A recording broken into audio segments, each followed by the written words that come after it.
In 1527, a seemingly minor dispute arose between Melanchthon and John Agricola, a student of Luther's. They disagreed over the source of repentance. Melanchthon maintained it's rooted in the law and fear of punishment, while Agricola believed it's rooted in the gospel and love of God. Luther weighed in on this dispute by saying it is impossible to recognize the motivations for repentance. And while this language was something of a compromise, Melanchthon understood it to be a victory. Melanchthon expressed his position on the law and gospel more clearly in the Augsburg Confession, of course. By the late 1530s, Agricola was Luther's colleague at the University of Wittenberg.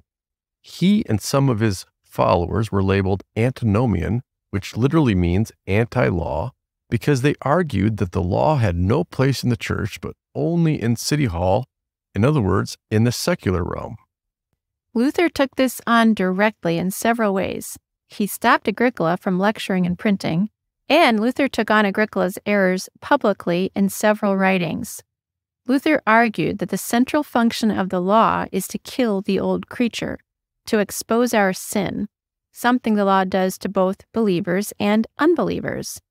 And Luther wrote that it is not possible to simply declare that the law's accusation has ended, as Agricola was doing, and then it is so. Finally, Luther maintained, the key issue is not the label you put on something as law or gospel, but it is the function that matters. The law condemns, accuses, and kills, no matter how much you claim that it is not the case.